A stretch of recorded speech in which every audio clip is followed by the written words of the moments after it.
Assalamualaikum warahmatullahi wabarakatuh. Saya cuba lagi sekali, tak dengar jawapan. Bagi salam sunat ya, hukumnya. Jawab salam wajib ya. Jadi perkara yang wajib tu elok diperlihatkan atau diperdengarkan. Macam solat fardu elok berjemaah di masjid, orang nampak. Solat sunat tak apa kita solat seorang-seorang di rumah. Demikian zakat yang fardu elok orang tahu kita bayar. Tapi kalau sedekah sunat tu elok kita sembunyikan. Orang tak tahu pun tak apa. Jadi saya bagi salam lagi sekali, insya-Allah moga-moga semua dapat menjawab dengan jelas. Assalamualaikum warahmatullahi wabarakatuh. Alhamdulillah. Bismillahirrahmanirrahim. Alhamdulillahirabbil alamin. Wa afdhalus salati wa atammu taslim ala sayyidina Muhammadin wa ala alihi wa sahbihi ajma'in. Rabbi shrah li sadri wa yassir li amri wahlul 'uqdatam min lisani yafqahu qawli. Subhanaka la ilma lana illa ma 'allamtana innaka antal alimul hakim. Allahumma akhrijna min zulumatil wahmi wa akrimna binuril fahmi waftah 'alaina bima'rifatil ilmi wa sahhil akhlaqana bil hilm waj'alna mimman yastami'una al-qawla fayattabi'una ahsanah. Allahumma ati nufusana taqwaha wa zakkiha anta khairu man zakkaha anta waliyuha wa maulaha. Allahumma arinal haqqa haqqan warzuqna ittiba'ah wa arinal batila batilan warzuqna ijtinabah. Allahumma anfa'na bima 'allamtana wa 'allimna ma yanfa'una wa zidna ilman wa huda. Amma ba'd. Alhamdulillah, muslimin, muslimat, hadirin hadirat yang saya hormati. Moga-moga kita semua dirahmati dan diberkati oleh Allah Subhanahu wa taala. Dan moga-moga kita semua dikurniakan oleh Allah Subhanahu wa taala kefahaman yang baik dalam urusan agama sesuai dengan sabda junjungan Nabi kita Nabi Muhammad sallallahu alaihi wasallam, man yuridillahu bihi khairan yufaqihu fid din. Barang siapa yang Allah nakkan dengan dia kebaikan, nescaya Allah beri dia faham dalam urusan agama. Allahumma faqihna fid din. Dan moga-moga kita semua dikurniakan oleh Allah Subhanahu wa taala akhlak yang mulia. Sesuai dengan sabda Nabi sallallahu alaihi wasallam, innama bu'istu liutammima makarimal akhlak. Hanya saja saya itu dibangkitkan demi untuk menyempurnakan kemuliaan akhlak. Khusus kepada Jabatan Agama Islam daerah Teluk Intan dan khusus kepada Al-Fadhil Ustaz Nuzul Hakim yang telah berusaha menjemput saya hadir pada pagi ini di masjid daerah Teluk Intan ini untuk saya alhamdulillah bersama dengan tuan-puan yang saya hormati, dan saya difahamkan kebanyakan yang hadir adalah pengurusi masjid ya. Mana yang hadir di hadapan saya pada hari ini memainkan peranan yang sangat penting dalam rangka untuk memakmurkan rumah-rumah Allah, menghidupkan rumah Allah ini dengan ibadah, dengan ilmu dan juga dengan zikrullah. Baik. Tajuk yang kita akan fokus pada hari ini dalam tempoh mungkin sejam ya, iaitu tentang memahami iman, Islam dan juga ihsan mengikut neraca ahli sunnah wal jamaah. Saya ada sediakan slide sebenarnya untuk ditunjukkan, tapi tak kena kabel ya, katanya lah ya, kabelnya tu tak jadi. Jadi pengajaran kita yang pertama, rupanya dalam hidup ni kabel ni penting tuan-tuan. Tak ada kabel kadang kita dah prepare dah apa tak jadi juga. Tak keluar dia. Jadi apa pun insya-Allah sedang diusahakan untuk menggunakan laptop. Sementara itu saya mukaddimahkan dengan hadis Jibril alaihissalam, hadis yang masyhur, hadis sahih, antaranya riwayat Imam Muslim rahimahullah taala daripada Sayyidina Umar Al-Khattab radhiyallahu anhu. Sayyidina Umar menceritakan, satu hari kami sedang duduk bersama dengan Nabi sallallahu alaihi wasallam. Irtala alaina rajulun syadidu bayadis siyab. Tiba-tiba datang kepada kami seorang lelaki sangat putih pakaian dia. Syadidu sawadis sya'ri, dan sangat hitam rambut dia. Yang hairannya, la yura alaihi atharus safar wa la ya'rifuhu minna ahadun. Nak kata dia orang jauh, tak nampak pula tanda-tanda dia orang musafir.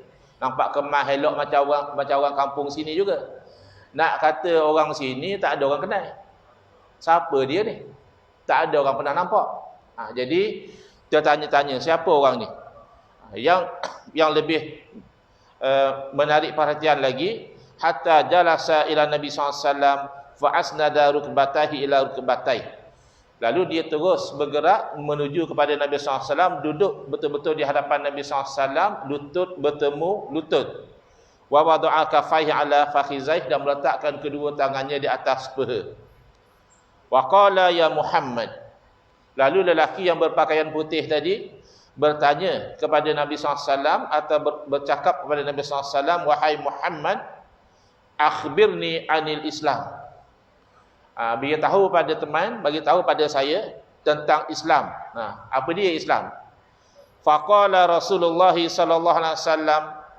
Lalu Nabi SAW menjawab, al-Islamu an tashhada an la ilaha illallah wa anna Muhammadar Rasulullah sallallahu alaihi wasallam wa tuqimas salata wa tu'tiyaz zakata wa tasuma ramadhana wa tahujjal baita in istata'ta ilaihi sabila.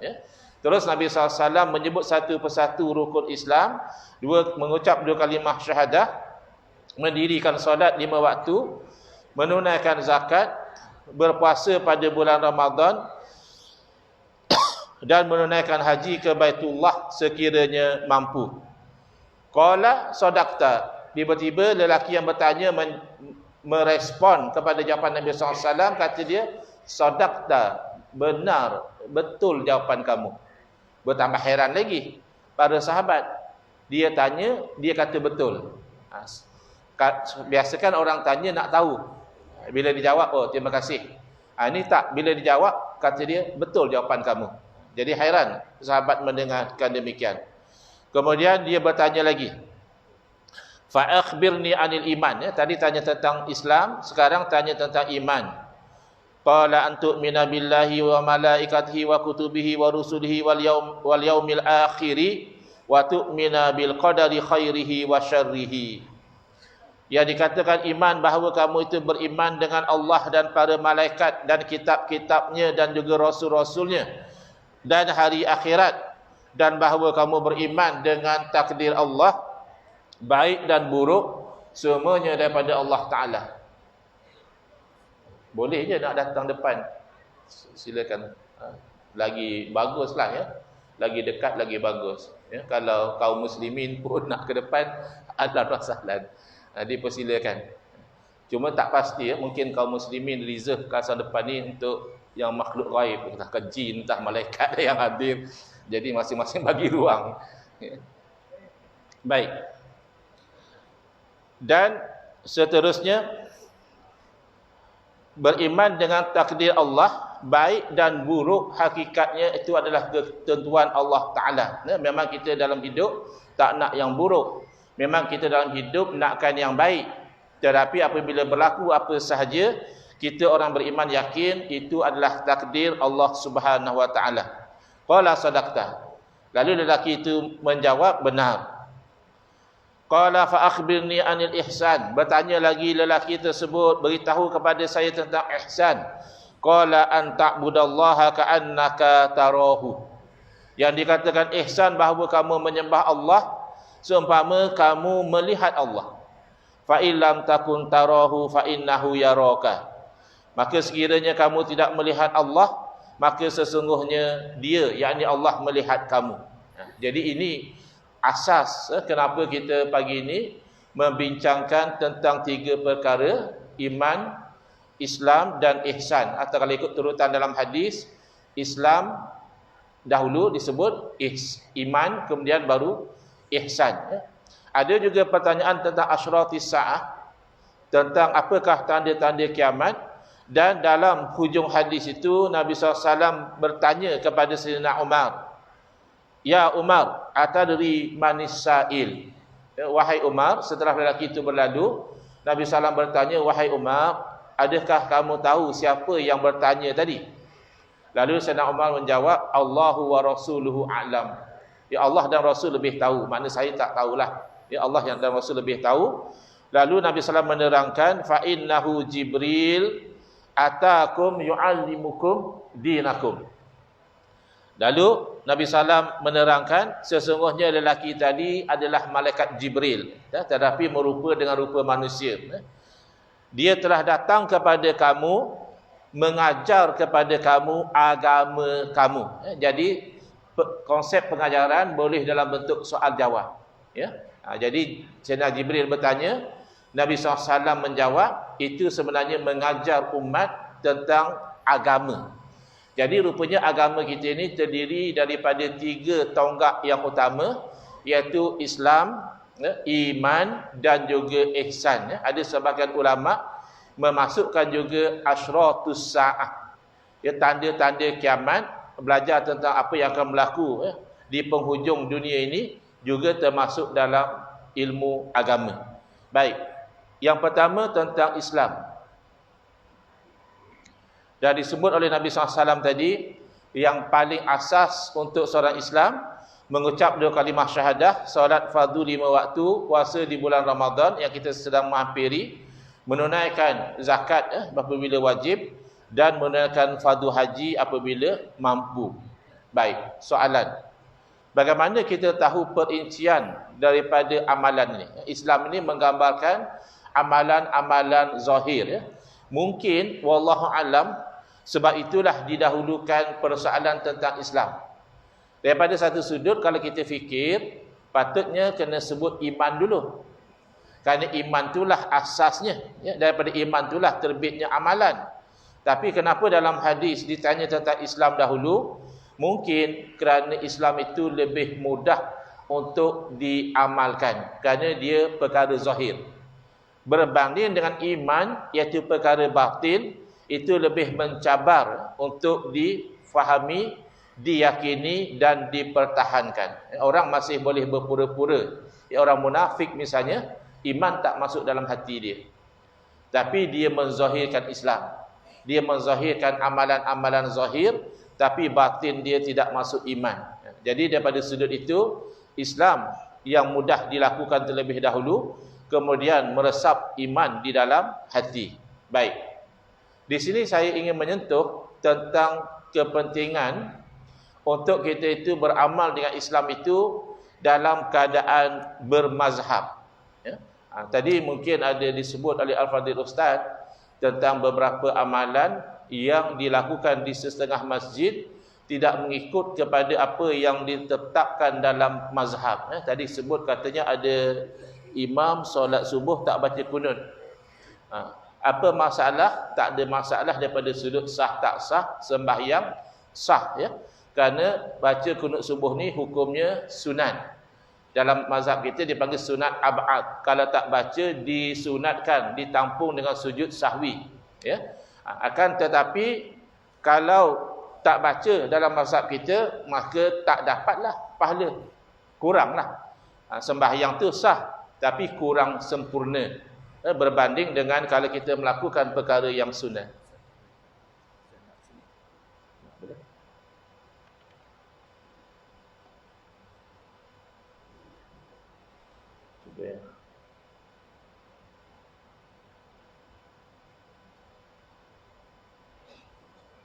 Boleh nampak ke tak? Boleh nampak? Kalau tak nampak, ya ke depan lagi. Nak besarkan lagi dah tak dapat dah. Baik, kita sampai di sini tadi Jadi mungkin ada orang tanya, ada pengerusi masjid mana tanya barangkali, kata dia, pasal apa pula nak ikut mazhab? Yang penting kita ikut Quran sunnah lah. Kenapa? Dia minta supaya tutup lampu yang di bahagian depan ni. Jangan tutup semua ya, nanti pakat tidur ni. Tutup yang depan supaya jelas. Boleh? Dia nampak dah? Baik. Jadi kita cuba nak menerangkan isu bermazhab ini ya, kerana ada orang ya, dia kata tak payahlah mazhab-mazhab. Ya, kita dah ada Quran Sunnah. Pakai ikut Quran Sunnah teruslah. Ya. Baik, ini jawapan dia ya. Sebelum kita menjawab kenapa kita bermazhab di Malaysia ini kebanyakannya bermazhab Syafi'i, kena faham dahulu mazhab tu apa makna. Dari segi bahasa, mazhab daripada perkataan bahasa Arab zahaba yazhabu yang bererti pergi ya. Kalau ada ustaz-ustaz di sini mungkin tahulah zahaba Umaru ilal madrasati, Umar pergi ke madrasah. Ini perkataan yang mudah dalam bahasa Arab. Apabila ditambah huruf mim di hadapan, dia bertukar fungsi menjadi nama tempat. Ismu makan. Jadi bahasa Arab ni mudah ya. Kalau makan ta'ima yat'amu, makan. Tambah huruf mim mat'am, tempat makan. Restoran lah. Ya. Kalau orang salah yang kesidu basuh ya. Marsal tambah huruf mim jadi tempat basuh. Mungkin tempat basuh kereta, tempat basuh baju. Ya, dia panggil marsal. Jadi zahaba yazhabu makna dia pergi. Maka mazhab dari segi bahasa bermakna tempat pergi. Tetapi zahaba yazhabu juga boleh bermakna berpandangan. Misalnya kita jumpa dalam kitab disebut zahaba al-Imam Abu Hanifah ila kadza wa kadza. Al-Imam Abu Hanifah berpandangan begini. Wa zahaba Imam Asy-Syafi'i ila kadza wa kadza. Sementara imam kita Imam Syafi'i berpandangan begini. Zahaba boleh makna berpandangan, maka mazhab dalam konteks ini bermakna pandangan ya, ataupun pendapat. Orang putih kata opinion ataupun school of thought ya. Jadi kenapa kita nak ikut mazhab? Baik. Jawapannya kerana kita berpegang dengan Quran dan Sunnah. Itu jawapan dia. Kenapa kita ikut mazhab? Pasal kita itu ikut Quran dan Sunnah. Macam mana pula? Macam mana pula ikut Quran dan Sunnah ni menjadi ikut mazhab? Kerana salah satu daripada dua natijah berpegang dengan Quran dan Sunnah adalah mazhab. Bila-bila masa ulama pergi pada Quran dan Sunnah, akan berlaku salah satu dari dua kemungkinan. Kemungkinan yang pertama, ulama pergi pada Quran dan Sunnah, mereka faham dengan kefahaman yang sama. Bila faham dengan kefahaman yang sama, keluarlah fatwa yang sama. Bila keluarlah fatwa yang sama, ini dipanggil ijma'. Ya, ijma' ni wajib diikuti. Tak boleh langgar ijma'. Tetapi tidak jarang berlaku, bila ulama pergi pada Quran dan Sunnah, ulama ini faham begini. Ulama seorang lagi faham lain. Bila faham lain-lain, fatwa keluar lain-lain. Ini namanya khilaf. Dan fatwa yang lain-lain inilah dipanggil mazhab. Jadi orang yang kata, kita tak payah ikut mazhab, ikutkan sunnah terus lah. Ya. Berarti dia tak faham. Padahal ikut Quran dan Sunnah itulah yang melahirkan mazhab. Macam mana kamu kata tak payah ikut mazhab? Lebih-lebih lagi, konsep mazhab diiktiraf oleh Rasulullah sallallahu alaihi wasallam. Kalau kita tolak mazhab, berarti kita tolak benda yang Nabi iktiraf. Ya. Orang mungkin tanya, mana ada mazhab zaman Nabi, Ustaz? Macam mana Nabi boleh iktiraf? Zaman Nabi pun tak ada mazhab. Ya. Kalau yang kamu faham mazhab tu mazhab Hanafi, Maliki, Syafi'i, Hambali, betul, tak ada wujud lagi zaman Nabi sallallahu alaihi wasallam. Tapi konsep mempunyai pandangan yang berbeza, ya. Orang ni faham macam ini, orang ni faham macam lain. Itu sudah ada di zaman Nabi sallallahu alaihi wasallam dan baginda mengiktiraf, ya. Kita lihat nanti contohnya. Baik, Al-Quran dan Sunnah adalah dua sumber wahyu yang menjadi sumber utama pegangan umat Islam. Berpegang kepada dua sumber utama inilah yang melahirkan pelbagai mazhab ini. Iaitu bila berpegang pada Quran dan Sunnah mungkin berlaku ijma', mungkin berlaku khilaf. Contoh, ijma' ni kita dah sebut tadi, ya, bila ulama' faham dengan kefahaman yang sama, lalu berfatwa dengan fatwa yang sama. Fatwa yang sama inilah dipanggil ijma'.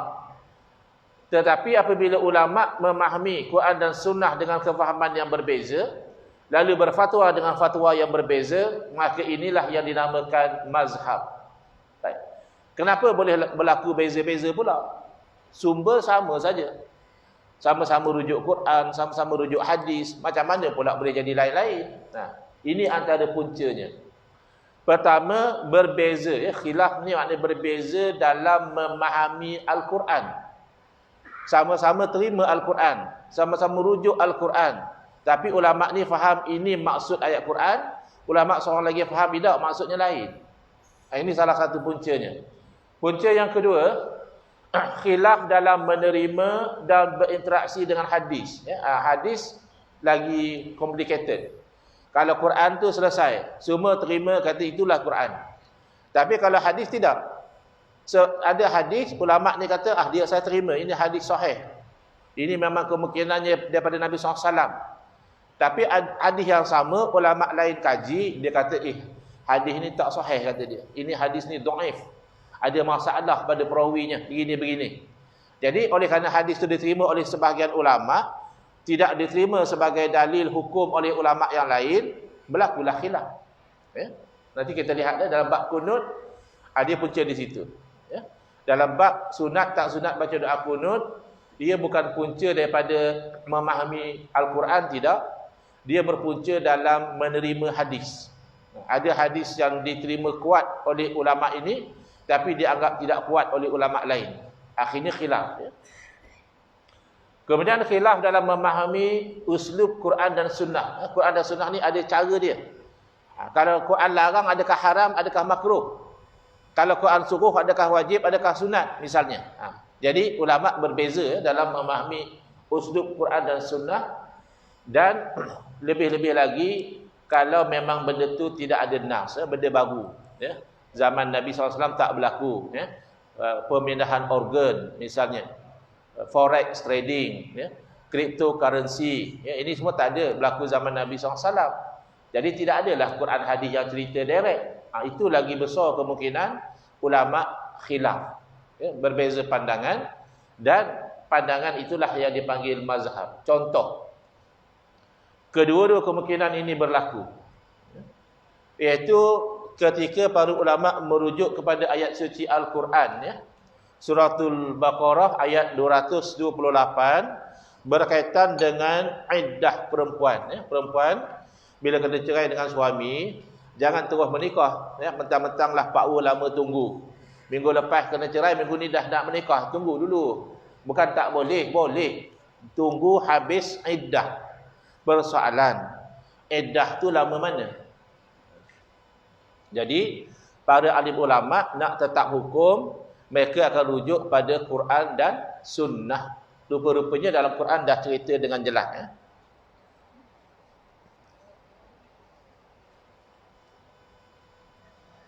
Bab iddah perempuan yang kena cerai ini, Al-Quran sebutkan lari ayatnya dia.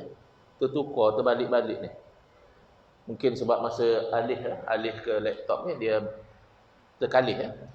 Sepatutnya wal mutallaqat dahulu Wal mutallaqatu yatarabbasna bi anfusihinna salasata quru. Dia jadi terbalik. Wal mutallaqat, perempuan-perempuan yang diceraikan oleh suami, yatarabbasna bi anfusihinna, hendaklah dia beriddah diri dia tu salasata quru, tempohnya 3 quru. Ini ayat Quran yang dirujuk. Tapi menatijahkan pertama adalah ijma'. Ijma'nya di mana? Iaitu pada kalimah salasata. Tidak ada keraguan bahawa salasah maknanya 3. Maka sepakat para alim ulama, iddah perempuan yang kena cerai itu 3 kali quru. Asalkan dia perempuan merdeka, bukan hamba sahaya, 3 kali quru habis iddah dia. Ini namanya ijma'. Tidak ada ulama yang kata 2 kali dah habis. Ada yang kata 4 kali quru baru habis. Tak ada. Semua sepakat, CS kata 3 quru. Kerana Quran dah sebut salasata. Salasata maknanya 3. Tapi dalam masa yang sama, berlaku khilaf. Kenapa berlaku khilaf? Kerana kalimah quru dipanggil kalimah mushtarakah. kalimah yang dikongsikan makna. Perkataan sama, makna lain-lain. Dalam bahasa Melayu ada tu.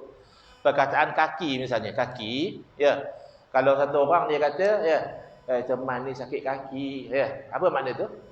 Ya, kaki lah, anggota kaki lah. Tapi kalau isteri pesan kat suami, nanti abang pergi kedai, beli kain 5 kaki, itu kaki ini juga kan? Tidak lah, takkanlah kain ada kaki pula. Itu kan ukuran, satu kaki 12 inci. Sama-sama sebut kaki, tapi makna lain. Kalau ada satu orang pula dia kata, kamu bolehlah dengar dia sembang. Tapi kalau kamu nak percaya, kaki pembohong dia tu. Pula kaki membohong. Kan mulut yang bohong. Mulut ke kaki yang bohong? Mulut yang berbohong. Tapi kaki di situ bukan makna anggota. Kaki di situ makna orang suka bohong. Itu bahasa Melayu. Dia panggil satu perkataan dikongsi makna. Bahasa Arab juga begitu. Jadi kuruk ini dikongsi oleh dua makna. Satu makna kuruk adalah haid. Dan satu lagi makna kuruk adalah suci dari haid. Maka timbul persoalan dalam pemikiran para alim ulama. Kuruk dalam Al-Quran itu makna haid ke makna suci. Lalu mereka terpaksa bekerja lebih lah. Mereka berijtihad, berusaha bersungguh-sungguh nak kenal pasti. Mereka rujuk ayat Quran yang lain. Kerana apa? Ayat Quran sama ayat Quran ini saling tafsir menafsirkan. Ulama rujuk kepada hadis Nabi SAW yang berkaitan. Kerana salah satu fungsi hadis menerangkan makna Al-Quran. Dan ulama juga rujuk kepada kaedah bahasa Arab. Kerana Quran dalam bahasa Arab. Salah satu mu'annas. Maka ma'dudnya kena muzakkar. Sampai tahap macam itu ya, ulama bincang. Tapi apa sekalipun akhirnya setelah mereka mengkaji, ulama dalam mazhab Hanafi memahami kuruk maknanya haid. Lalu keluarlah fatwa 3 kali haid sudah habis iddah. Sementara ulama dalam mazhab Syafi'i juga mengkaji dan mereka memahami kuruk dengan makna suci daripada haid. Lalu keluarlah fatwa 3 kali suci baru habis iddah. 3 kali suci ni dia panjang sikit lah. Kerana suci itu dia terletak antara 2 haid. Kalau 3 kali haid pendek sikit. Jadi bayangkan, kalau orang tu kata ikut Quran Sunnah, jangan ikut mazhab. Ini ikut Quran Sunnah berlaku mazhab. Sama-sama rujuk Al-Quran, sama-sama rujuk ayat yang sama, sama-sama cuba memahami perkataan yang sama, iaitu kuruk. Masih berlaku 2 mazhab. Lepas tu macam mana gaya kamu kata tak payah ikut mazhab, ikut Quran dan Sunnah? Mana kamu tidak faham ya, apa yang dimasukkan mazhab. Tadi Ustaz kata mazhab diiktiraf di zaman Nabi SAW. Ini contohnya. Iaitu 2 orang lelaki. Mereka keluar. Wallah, ini pun terbalik juga. Tertukar-tukar ya, ke depan ke belakang. Jadi 2 orang, saya cuba baca daripada kiri ke kanan. Patutnya Arab dia kena baca kanan ke kiri. Tadi jadi kiri ke kanan. Saya cuba ya, insya-Allah. 2 orang lelaki keluar dalam musafir, kemudian masuk waktu solat. Jadi dia nak solat lah. Nak solat tak ada air. Nak berwuduk kena ada air. Air tak ada. Ya. Lalu dah ada dalil dalam Quran, kalau tak ada air buat apa? Tayamum. Maka mereka beramal dengan dalil Quran, masing-masing tayamum. Tayamum lalu solat. Lalu mereka teruskan perjalanan, tiba-tiba mereka dapati ada air. Dan waktu solat masih ada. Ketika itu tak jelas hukumnya. Nak kena solat lagi sekali ke, kira jadi yang tayamum tadi ke macam mana? Agak-agak kalau kita pakai jadilah. Kita bukan rajin sangat nak solat banyak kali. Ya, tapi sahabat Nabi seorang apa itu kira jadi, seorang dia ambil wuduk, dia solat lagi sekali. Jadi berlaku 2 mazhab, 2 pandangan. Satu pandangan kira dah jadi dengan solat yang tayamum, satu pandangan kira solat lagi sekali. Jadi bila berjumpa dengan Nabi SAW, mereka ceritalah apa yang berlaku. Lalu Nabi SAW bersabda kepada yang tak ulang solat, asabtas sunnah wa ajza'atka solatuka. Lagu yang kamu buat tu dah kena dengan sunnah, dah jadi dah solat tu. Selesai dah. Sekali itu dah cukup. Jadi perhati beza dengan sikap sebahagian daripada umat Islam sekarang. Mereka ada satu sikap, kalau satu perkara sunnah, automatik mereka anggap yang satu lagi itu bid'ah sesat. Ya, tengok ya, di sebahagian, bukan semua. Contoh, Baca suratul Kahfi pada malam Jumaat adalah sunnah. Ada dorongan daripada Nabi SAW. Baguslah nak baca suratul Kahfi malam Jumaat.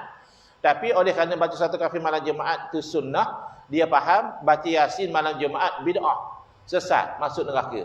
Bergaduh pula. Dan orang kampung biasa baca surah Yasin. Surah Yasin itu pun mati syahid sekat jalan. Dia suruh baca Kahfi, ya, tak sempat masuk gear 1 dah syahid. Tak ada masalah, baca Kahfi bagus. Tapi adakah dengan Kahfi itu sunnah, maka automatik baca Yasin jadi bid'ah? Tidak demikian. Sikap Nabi SAW, Nabi bersabda kepada yang tak ulang solat, kamu buat tu dah kena dengan sunnah. Nabi tidak berkata kepada yang solat 2 kali, kamu ni buat bid'ah. Tidak. Nabi bersabda, walakal ajru marrataini, dan bagi kamu dapat pahala 2 kali. Ini menunjukkan Nabi SAW mengajar kita berlapang dada dengan perbezaan pandangan. Pasal dalil tak jelas. Yang tayamum ada dalil. Yang ulang solat ke tak ulang solat tak ada dalil. Bila tak ada dalil, masing-masing ijtihad. Jadi Nabi SAW tak nak menyempitkan ruang ijtihad. Dua-dua pun Nabi kata, yang satu tu betul dah kamu buat, solat kamu dah kira jadi. Yang solat 2 kali Nabi bersabda, kamu dapat pahala 2 kali. Baik. Ini satu kejadian, ya. Yang ini yang tak ada dalil.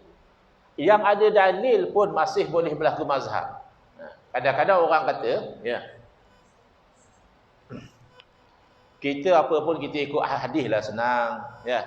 Habis zaman Nabi SAW, hadis tu sahabat dengar sendiri. Kita dengar hadis bukan daripada mulut Nabi SAW, ya. Diriwayat daripada si fulan, daripada si fulan, daripada si fulan. Tak ada perawi yang lupa, tak ada perawi yang silap, ya. Sahabat tidak, sahabat dengar sendiri dengan telinga mereka sabda Nabi SAW. Nabi bersabda, la yusalliyana ahadun al-asra illa fi Bani Quraizah. Apa cerita ni? Ini cerita yang berlaku selepas peperangan Ahzab, ya. Peperangan tentera bersekutu menyerang Madinah. Lalu sebagai strategi perang di Madinah, mereka menggali parit supaya musuh tak dapat masuk. Maka peperangan Al-Ahzab ini dikenali juga sebagai peperangan Al-Khandaq, peperangan parit. Jadi kita di Perak pun ada parit, tapi lainlah paritnya. Parit di Madinah ni strategi perang, ya, tak baru bagi musuh masuk. Masalahnya ada musuh dalam selimut. Yahudi Bani Quraizah ni orang Madinah. Patut kamu orang Madinah sama-samalah pertahan Madinah, musuh serang. Tapi dah, orang-orang Yahudi Bani Quraizah, mereka bersekongkol dengan musuh. Mereka khianat, ya. Dalam istilah sekarang dia memanggil treason. Treason bahasa Inggeris. Dalam undang-undang Malaysia tak ada istilah treason. Yang ada adalah istilah waging war against yang di-Pertuan Agong, melancarkan perang terhadap di-Pertuan Agong. Kali pertama digunakan terhadap kumpulan Al-Ma'unah, ya, yang mengampas senjata di Greek. Itu kali pertama digunakan. Hukuman mati. Ya, treason, waging war against Pertuan Agong, hukuman mati. Jadi zaman Nabi SAW, apabila Yahudi Bani Quraizah treason, khianat kepada penduduk Madinah, Nabi hantar tentera untuk menyerang mereka. Lalu Nabi berpesan, jangan seorang pun daripada kamu sembahyang asar kecuali di kampung Bani Quraizah. Ini dalil, ya? Semua sahabat dengar. Yang peliknya dalam perjalanan masuk waktu asar, sebahagian sahabat bersiap nak solat. Sahabat yang lain peringatlah, bukankah Nabi kata solat di kampung Bani Quraizah? Ya, bukan dalam perjalanan. Sahabat yang nak solat, dia jawab, bukan maksud Nabi apa itu. Ini dah masuk waktu solat dia dulu. Ini cerita, ya. Sebahagian yang lain tidak. Mereka tunggu sampai di kampung Bani Quraizah, baru mereka solat. Padahal waktu asar dah habis. Jadi adakah yang solat dulu tu tak ikut arahan Nabi SAW? Kalau tak ikut, tentu Nabi tegur. Dalam yang berlaku di situ, diriwayatkan falam yu'annif wahidan minhum. Nabi SAW tak marah pun di mana-mana satu. Ya. Kenapa? Yang solat dahulu dia faham, kalau dalam bahasa undang-undang dipanggil purposive approach. Dia menafsirkan secara apa tujuan Nabi hamba macam itu. Tujuannya supaya kita berjalan cepat.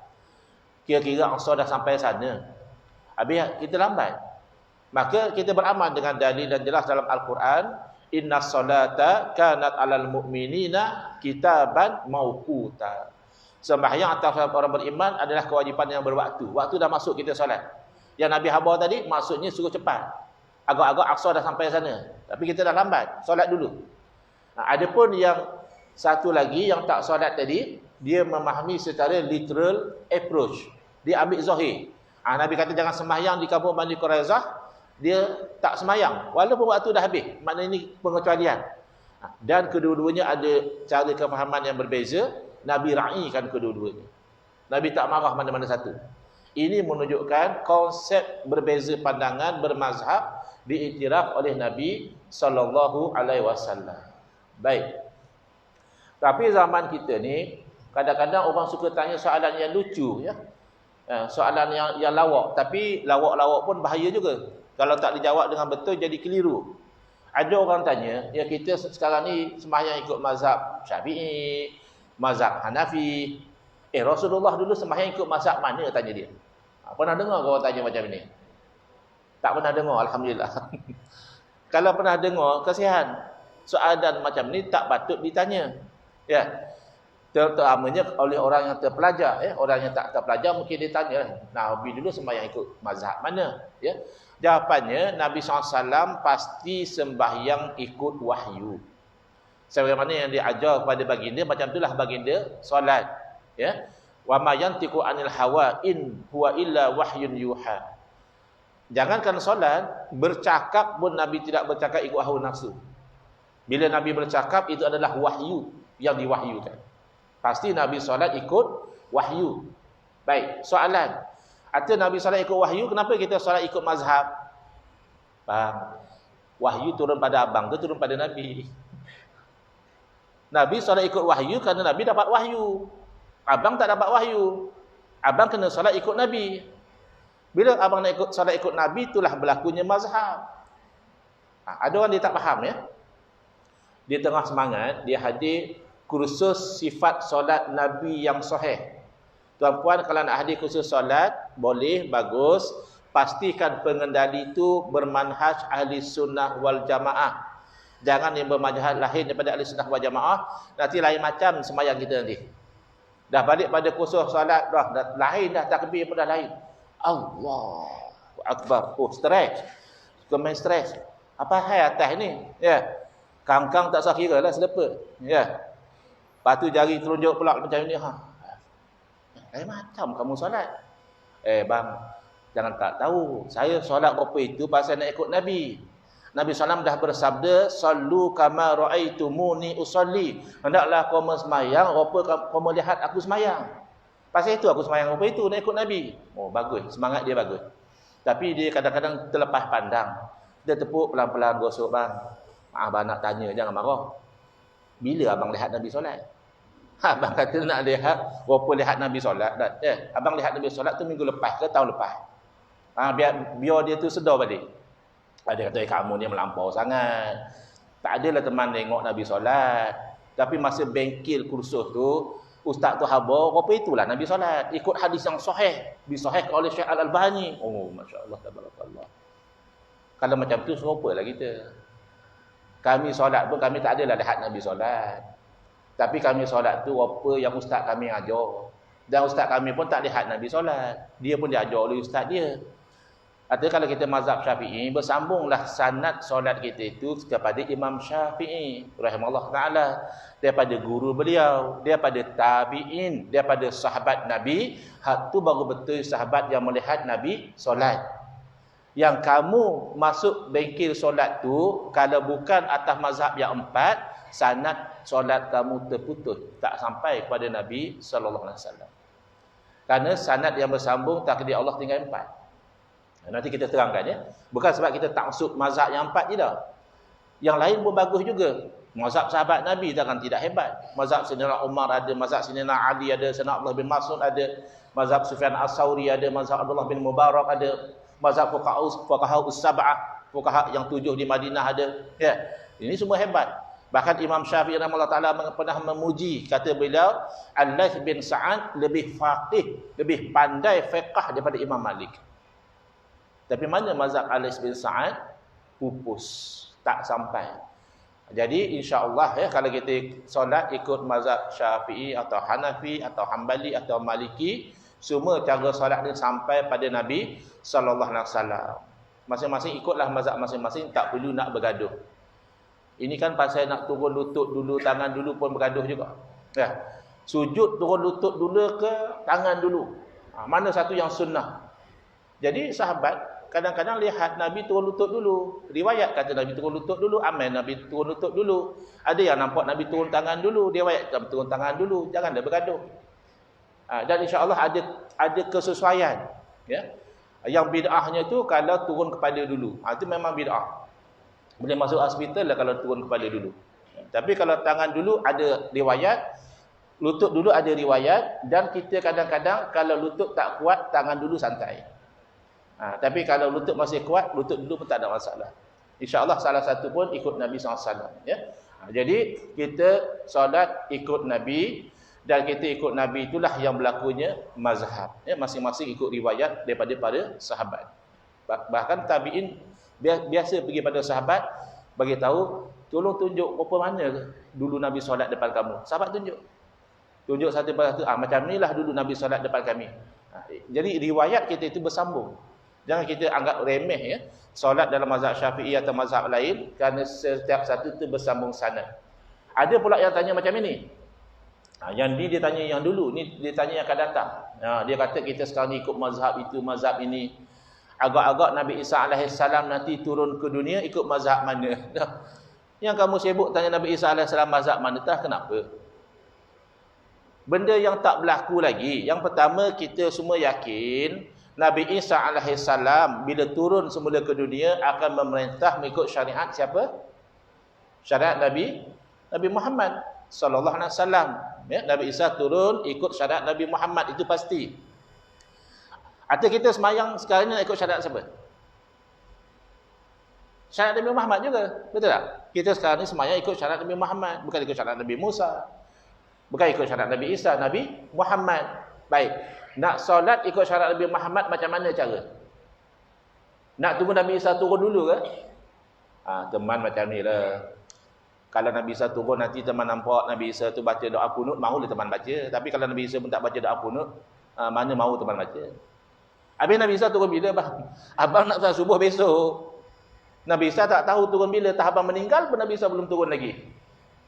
Maka abang nak solat ikut syariat Nabi adalah berdasarkan Quran dan sunnah. Quran umum saja, aqimus solah, itu saja. Sunnah yang kita Nabi solat.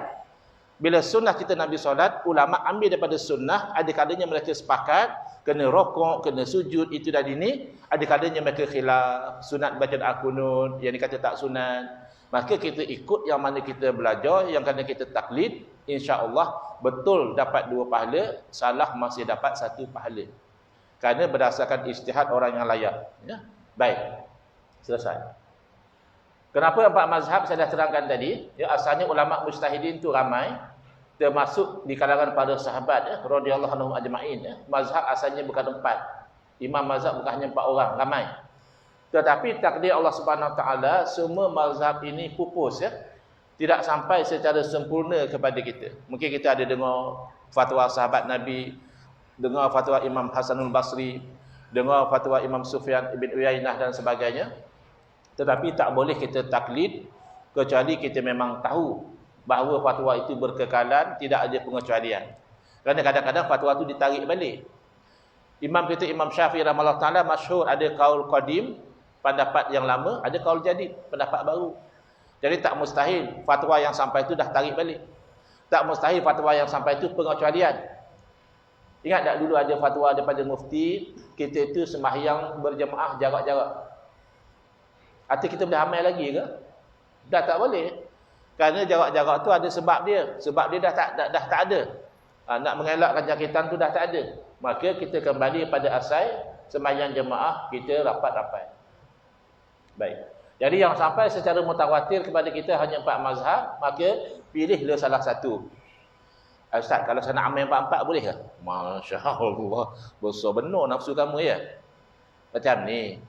Kita tak tahu 4 mazhab boleh. Kalau kita tu ada ketertarikan, ada masa boleh mengaji, kita nak belajar 4 mazhab boleh. Tapi amal mesti satu juga. Mana boleh amal empat-empat. Dalam bab doa kunut ada dua mazhab utama. Satu kata sunat, satu kata tak sunat. Kata kamu nak amal dua-dua macam mana? Baca ke tak? Kan satu je amalnya. Jadi kita ni kadang-kadang angan-angan tu besar sangat. Ya? Orang zaman dulu memang ada yang Allah kurniakan kepada mereka kebijaksanaan, kefahaman, mereka mahir empat mazhab. Empat mazhab mereka tahu. Tapi mereka amal satu. Mereka akan intisab, saya ni mazhab Syafi'i kata dia. Saya ni mazhab Maliki kata dia. Yang kita ni satu mazhab pun tak mahir, berangan nak amal empat. Hentikanlah, itu angan-angan kosong nama dia. Ya. InsyaAllah untuk jawapan jam pukul 11 pagi. Jadi saya rasa mungkin dari yang teratur dan pas-pas kaki tu boleh kita orang-orang kaki tu boleh bersih, minta air sikit lah kan. Jadi insyaAllah kita buka soalan jawab. Kalau kita nak cakap bermain, kita cakap guna tulisan. Saya akan pergi tempat tuan-tuan dan puan. InsyaAllah kalau ada soalan jawab, kita terus pada soalan jawab kan. Kalau tak ada soalan jawab tu, kita akan terus pada tulisan untuk perangan yang terusnya insyaAllah. Jadi saya buka pada soalan jawab. Silakan. Sekejap ya, tunggu mikrofon. Tak payah mic, okey.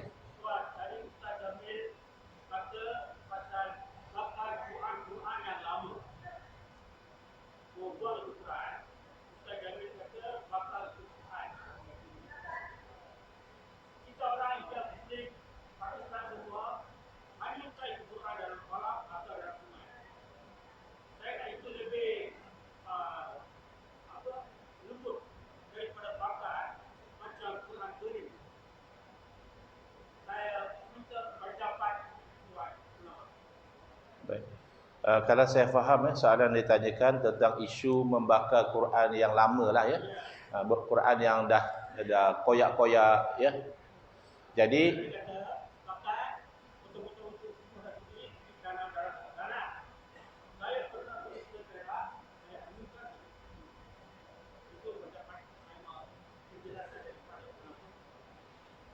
baik. Kepada soalan yang ditanyakan, yang pertama tujuannya membakar Al-Quran itu adalah untuk menjaga kesucian Al-Quran ya. Dia ada dua ya. Kalau membakar Al-Quran itu dengan tujuan untuk menghina Al-Quran, itu haram, bahkan boleh jadi kafir ya. Dia sama-sama bakar. Satu bakar Quran, satu bakar Quran juga. Tapi satu bakar Quran ni pasal Quran lama. Ya, jadi untuk menjaga kesuciannya dibakar dan abunya tu diletak di tempat yang elok ataupun katakan tadi dihanyutkan ya, ke sungai dan sebagainya. Tujuannya tu nak jaga kemuliaan.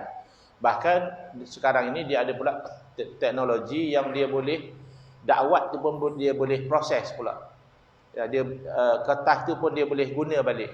Ya, tapi tetap dimuliakan sebagai pernah tertulis di situ Al-Quran. Jadi tidak masalah dengan membakar di situ, yang masalah dah membakar dengan tujuan untuk menghina. Sebagaimana yang dibuat oleh sebahagian orang-orang kafir di luar negara. Mereka membakar Al-Quran sebagai protes, tak setuju kata dia dengan isi Al-Quran. Yang tu kalau orang Islam buat, hukumnya haram dan dia boleh jadi murtad ya, membakar Al-Quran dengan tujuan tersebut. Tapi kalau membakar dengan untuk menjaga itu memang dibenarkan. Wallahu a'lam. Adakah peruntukan undang-undang untuk diambil tindakan terhadap mereka yang menyebabkan masyarakat besar? Contoh yang baru seorang profesor mengatakan pendapat dengan syukur tak.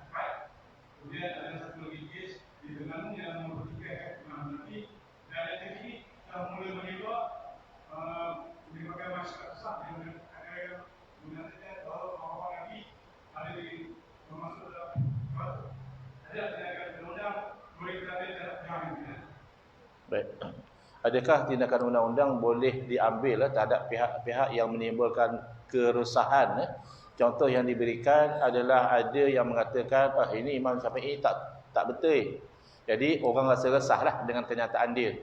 Dan ada yang mengatakan Imam Abu Hanifah ni sesat. Ada yang mengatakan apa tadi yang ketiga tadi? Ibu bapa Nabi SAW adalah ahli neraka. Baik. Sama ada boleh diambil tindakan undang-undang atau tidak. Pertama kita kena lihat tentang undang-undang itu sendiri ya.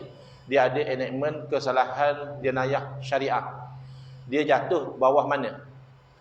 Kalau dia tidak jatuh di situ, dia boleh jatuh di bawah melanggar fatwa yang telah digazet. Kerana fatwa, asal fatwa ni dia tidak mengikat. Beza dia dengan keputusan hakim. Ya, qada dengan fatwa, antara bezanya adalah qada yang diputuskan oleh hakim, dia binding. Dia ada kuasa undang-undang. Dia mengikat. Adapun semata-mata fatwa, dia tidak mengikat. Untuk fatwa itu ada kuasa undang-undang, maka dia diperintahkan oleh waliul amri. Itu dia panggil istilahnya gazet. Ya. Fatwa itu diwartakan. Jadi kalau telah diwartakan dan dia melanggar, ya di situ boleh diambil tindakan undang-undang. Ya. Contoh yang diberikan tadi, ya, adakah tak boleh mengatakan Imam Syafi'i tak tepat dalam sesuatu isu? Jawapannya boleh sekiranya yang berkata itu sampai kepada peringkat mujtahid. Kerana mujtahid sama mujtahid itu biasa. Dia berpandangan, bahkan Imam Syafi'i sendiri berpandangan misalnya fatwa guru beliau Imam Malik tak tepat. Maka beliau berbeza. Tapi beliau sudah sampai level mujtahid. Ataupun Imam Ahmad bin Hanbal rahimahullah ta'ala sangat hormat kepada Imam Syafi'i, sangat memuliakan Imam Syafi'i, sangat kagum dengan kebijaksanaan Imam Syafi'i. Tapi ada saja fatwa Imam Ahmad, murid Imam Syafi'i, tak sama dengan fatwa Imam Syafi'i. Maknanya Imam Ahmad tak setuju dengan fatwa Imam Syafi'i. Tapi jangan kita jadikan itu sebagai alasan untuk kita yang tak sampai level mujtahid, untuk kita kata, imam ni salah, imam ni salah. Kerana bukan level kita. Ada orang dia tak faham, dia kata, Imam Tabari pun pernah kata Imam Syafi'i tak tepat. Imam Tabari mujtahid lah. Kamu bukan mujtahid. Profesor tidak berarti mujtahid. Doktor PhD tidak berarti mujtahid. Ya, mujtahid ini dia kena memenuhi syarat-syarat mujtahid, dan dikatakan oleh para ulama hampir mustahil di zaman kita ini untuk ada mujtahid sebagaimana zaman dahulu. Kalau ada mujtahid pun mujtahid dalam sudut-sudut yang kecil, dalam fatwa-fatwa tertentu sahaja. Bukan mujtahid sebagaimana Imam Syafi'i rahimahullah ta'ala. Jadi paling-paling boleh dikatakan bahawa dalam isu ini Imam Syafi'i berpandangan begini, sementara ulama lain berpandangan lain, dan ini dalil mereka. Itu saja. Tak akan selesai ya. Contoh dalam isu baca doa kunut. Isu baca doa kunut ni sebenarnya tak perlu diperbesarkan, dan ini kita sudah berlapang dada semenjak dahulu. Ya, semenjak dahulu yang mazhab Hanafi, adakah mazhab Syafi'i pergi kacau yang semalam di Masjid India marah-marah orang kenapa tak baca kunut? Ada? Tak baca? Tak ada baca kunut? Okey. Sekarang ni yang tak baca kunut subuh, ada orang datang marah tak? Tapi tak ada orang marah ya? Ada orang mari marah tak? Tak ada. Itu saya kata. Jadi perbezaan antara Syafi'i dan Hanafi misalnya dalam baca doa kunut ni, semenjak dulu kita berlapang dada. Mereka tak datang marah kita baca kunut, dan kita pun tidak pergi marah mereka tak baca kunut. Masing-masing tahu, masing-masing ada mazhab. Tapi mari satu kelompok ni, bila dia pegang kunut tak sunat, dia mula katakan, siapa baca kunut buat bid'ah. Dan ini betul-betul berlaku ya. Ada satu orang dia declare dalam Facebook dia kata, saya bersyukur kepada Allah SWT, akhirnya saya berjaya juga meninggalkan kunut subuh. Punya ceria dia dapat meninggalkan kunut subuh, dia declare dalam Facebook. Kenapa? Kerana dia ajar kunut subuh tu bid'ah, sesat. Jadi dia tinggal benda sesat, dia bersyukurlah. Ini tak betul ya. Benda khilaf seperti itu, kita menganggap pegangan kita betul, tapi boleh jadi salah. Pegangan orang lain salah, tapi boleh jadi betul. Jadi kita ada kelapangan dalam beramal di situ. Dan golongan ini saya difahamkan, bila mereka ada di India banyaknya mazhab Hanafi, mereka war-warkan bahawa yang sunnah adalah baca kunut. Jadi bergaduh dengan orang sana tak baca kunut. Bila dia duduk di Malaysia, di Indonesia, dia war-warkan yang kuat pandangannya adalah tak baca kunut. Jadi kalau baca kunut, bid'ah. Dan ada yang tak sampai macam itu, tapi masih tak tepat ya. Dia tak katalah baca kunut bid'ah, tapi dia kata ikut dia, pandangan yang kuat adalah tak baca kunut. Yang sebenarnya dia tak sampai pada level mujtahid tarjih. Untuk mentarjihkan mana kuat tu bukan level dia dan tidak akan menyelesaikan. Contoh ya, ada hadis yang jelas bahawa kunut subuh Nabi SAW baca.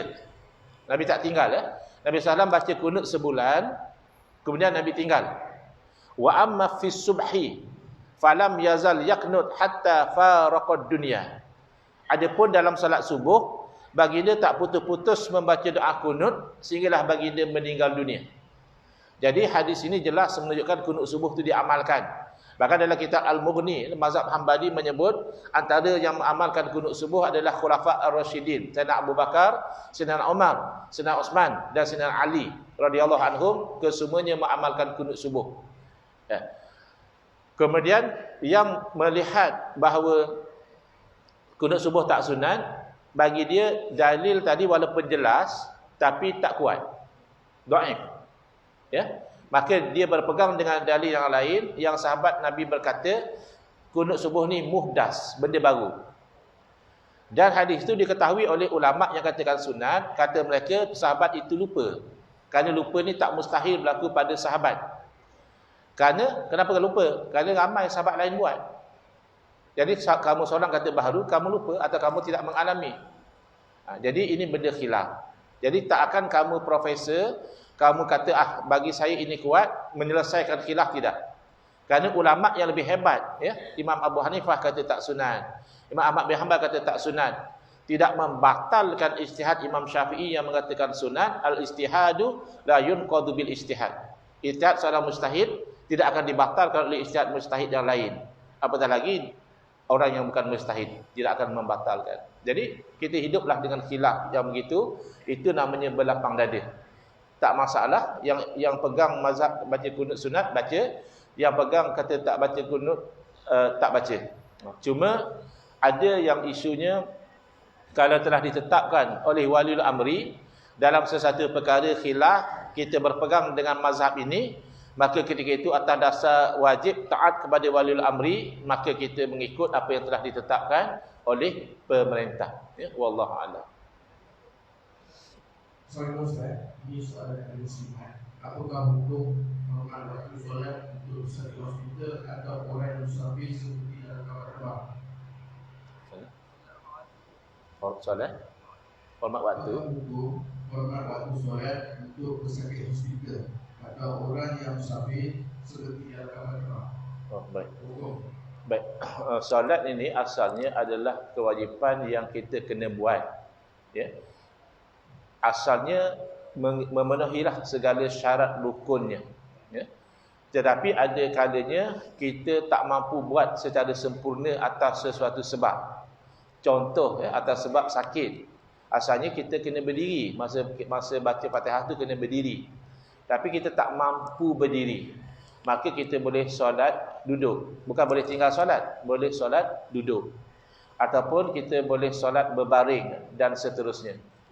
Tetapi ada kalanya kita terhalang daripada melakukan solat dengan sah. Yang tadi itu dia boleh solat tapi tak sesempurna. Dia buat semampu dia lah. So, orang yang di rumah sakit tu secara umumnya dia solat ikut kemampuan dia. Ya. Baring ataupun dalam keadaan duduk, dia masih wajib solat.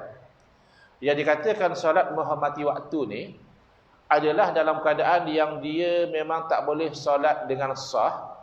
Contohnya faqidut tahuraini, ya. Orang yang tak dapat dua penyuci. Dia nak berwuduk tak ada air, dia nak tayamum tak ada debu. Tiba-tiba waktu solat dah nak habis. Kalau dia masih cari air, cari debu lagi, habislah waktu solat. Ketika itu dia solat. Itu yang ulama kata ra'i waktu tu. Kerana waktu masih ada. Bila dia dah boleh solat dengan sempurna, makna jumpa air, dah boleh wuduk, maka ketika itu dia qada, ya, kalau waktu sudah habis. Ataupun kalau tiba-tiba waktu masih ada lagi, tiba-tiba lepas solat, ada. Maka dia kena ulang. Baik. Soalan, kenapa? Kerana solat tadi tidak sah. Kenapa tidak sah? Solat tanpa bersuci tidak sah. Soalan lagi. Habis tak sah, kenapa solat? Ada orang bangkang macam itu. Ya, ada satu orang ustaz, dia bangkang, dia kata solat ra'i waktu ni tak ada dalil. Ulama je yang tetap macam itu. Jangan, ya. Dia seolah-olah menganggap ulama tu pandai-pandai. Yang sebenarnya ulama pandai. Yang pandai-pandai itu dia.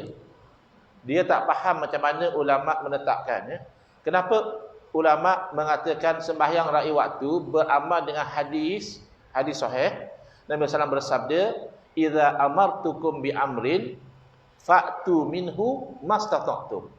Bila aku perintahkan kamu dengan satu perintah, maka lakukanlah perintah itu semampu kamu. Jadi tadi dia mampu untuk solat dalam waktu. Yang dia tak mampu adalah solat dalam keadaan suci. Kerana air tak ada, debu tak ada. Kalau ada debu boleh tayamum. Kemudian bila waktu dah sempit, kalau dia tak solat, dia akan tak solatlah dalam waktu. Padahal solat dalam waktu itu wajib. Maka beramal dengan hadis tadi, buatlah semampu kamu dia solat. Habis kenapa qada? Beramal dengan dalil lain, solat tanpa bersuci tidak sah. Tak sah kenapa buat? Beramal dengan hadis tadi, buat semampu kamu. Jadi ulama itu seimbang dalam mengamal dalil, bukan caca marba macam kita faham, kononnya tak ada dalil, tidak. Ada dalil dia. Baik. Cerita solat dalam kapal terbang adalah di sisi satu masalah kiblat, masalah tu dan sebagainya, sebab solat fardu. Kalau solat sunat tak perlu kita jaga kiblat tu. Macam orang balik kampung raya, kadang-kadang dia tinggal tarawih. Pasal apa tak sembahyang tarawih? Dah balik kampung. Boleh je sembahyang tarawih masa memandu. Tapi janganlah kau sujud macam sujud di surau. Accident lah pula nanti, ya. Tunduk sikitlah isyarat. Mata masih tengok jalan. Ya, kalau naik motor tu masih tengok jalan itu. Bukan sujud betul-betul, itu tumbuhlah dalam ni. Jadi ceritanya itu yang pertama. Nak solat fardu, dia sepatutnya dia kena turun dari kenderaan dan solat proper. Itu yang susah nak buat dalam kapal terbang. Kalau kata boleh sekalipun, di sisi sebagian ulama memang sembahyang tu dia mesti di bumi. Ya, ju'ilal ardu li masjidah, dijadikan bumi itu tempat sujud, tempat solat. Jadi kalau kapal terbang tu bukan bumi, maka kalau solat tidak sah. Tapi waktu masuk, maka buatlah untuk meraih waktu tadi. Bila boleh solat dengan sempurna, maka qada. Itu alasan. Ada yang mempeli kata tak ada solat raih waktu tu, dia mungkin tidak perasan dalil yang dipegang oleh ulama ketika mereka membincangkan isu tersebut. Wallahu a'lam. Waalaikumsalam warahmatullahi wabarakatuh.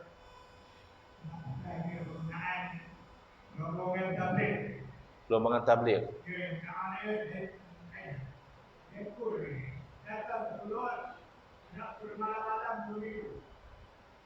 Tapi saya tak membenarkan, saya tidak soal kebenaran kebenaran. Soalannya? Soalannya bukan salah saya ini.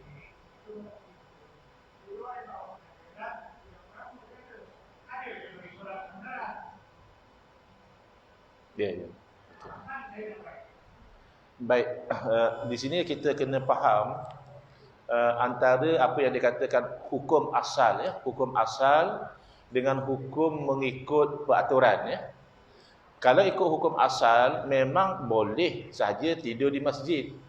Boleh. Memang sabit pun dalam Nabi SAW sahabat tidur di masjid. Tapi ada yang namanya peraturan. Jadi peraturan itu dibuat mungkin ada sebab lah. Mungkin nak jaga keselamatan barang-barang dalam masjid, ya. Mungkin nak jaga kebersihan dalam masjid dan sebagainya. Maka kalau sudah ada peraturan, maka yang berkenaan kena hormati peraturan. Tak boleh dia terus kata, apa salahnya? Memanglah asalnya apa salahnya nak pergi tawaf ke Kaabah sana, tapi time polis Saudi tu sekat, dia tak bagi, hanya pakai ihram. Pasal ikutlah. Ikut asal tak pakai ihram pun boleh tawaf di Kaabah tu. Jadi macam yang kata tadi, sudah ada peraturan misalnya nak tidur di masjid kena dapat kebenaran dahulu, maka yang berkenaan kena hormatlah. Walaupun hukum asalnya boleh saja tidur di masjid. Kita nak berdoa kepada saya. Mau masuk ini dia pun dipakai. Kain dia waktu nak solat berdoa. Doa apa dia masuk? Doa puji. Kalau tak puji surat pindah Tuhan, kamu duit dah digunakan. Betul. Mana ini kan? Itulah saya sebut tadi, kalau dah ada peraturan, Mereka yang tabligh tadi kena ikut peraturan lah. Tak bolehlah dia buat alasan apa salahnya. Kerana sudah ada peraturan dan peraturan tu ada sebab dia. Macam tadi nak jaga keselamatan tabung duit, ya. Nak jaga keselamatan apa tu barang-barang dalam surau, projektor dan sebagainya. Maka kalau dia nak bermalam tu dia dapatkan kebenaran terlebih dahulu. Ada satu musim tu dia datang tidur pakai seragam. Saya dah dulu kena dalam kita pakai semua. Dia tidur lagi. Aku cerita mana dia tidur. Baik. Maknanya orang yang berkenaan dah dapat kebenaran, dia kena raikanlah. Janganlah dia buat macam rumah sendiri pula. Ya. Betul lah tu. Wallah.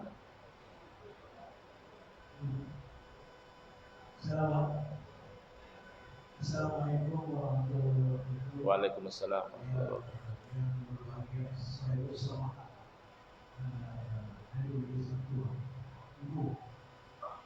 saya hanya sekadar saya dalam Yusuf dari Masjid Jamek Al-Muhajir. Banyak perkara yang menurut saya bersama hari ini memerlukan pembacaan yang lama. Bagi merupakan fatwa-fatwa ataupun perkara yang berkaitan dengan mazhab. Jadi tidak benda itu di check up dan diberi kepada wakil-wakil masjid ini supaya dapat disimpan di masjid itu sebagai satu bahan rujukan kepada penguasa masjid. Sekian, terima kasih. Boleh diusahakan insya-Allah. Insya-Allah. Sementara tunggu soalan, saya teringat tadi ada sebut tentang sebab dekat nak Ramadan ni kadang-kadang kita ada acara perbalahan tahunan. Orang Islam ni ada saja tiap-tiap tahun benda sama. Masuk Rabiul Awal berbalah pasal Maulid, ya. Nanti masuk Syakban berbalah pasal nisfu Syakban, masuk Rejab berbalah pasal puasa Rejab. Masuk Ramadan yang popular berbalah pasal 8 dengan 20. 8 ke 20, 8 ke 20 ya. Baik, sebagai penjelasan dalam isu bilangan rakaat tarawih ini ada khilaf ya, di kalangan para ulama. Jumhur ulama, majoriti ulama berpegang bilangan salat tarawih adalah 20 rakaat. Kerana itulah yang jelas diamalkan semenjak daripada zaman sahabat radhiyallahu anhum ajma'in, mereka solat 20 rakaat. Tidak ada yang bangkang. Maknanya telah ijma' sahabat Nabi solat tarawih itu adalah 20 rakaat. Adapun berapa Nabi SAW solat tak jelas. Ya, yang pasti Nabi solat sahabat ikut. Malam yang kedua lagi ramai yang ikut. Malam yang ketiga Nabi dah tak keluar. Nabi solat di rumah. Nabi SAW bagi tahu bukan saya tak sedar, bukan saya tak tahu kamu tunggu, tapi saya tak mahu nanti diwajibkan membebankan kamu. Jadi bilangan tak pasti. Yang kata 8 itu bukan solat tarawih.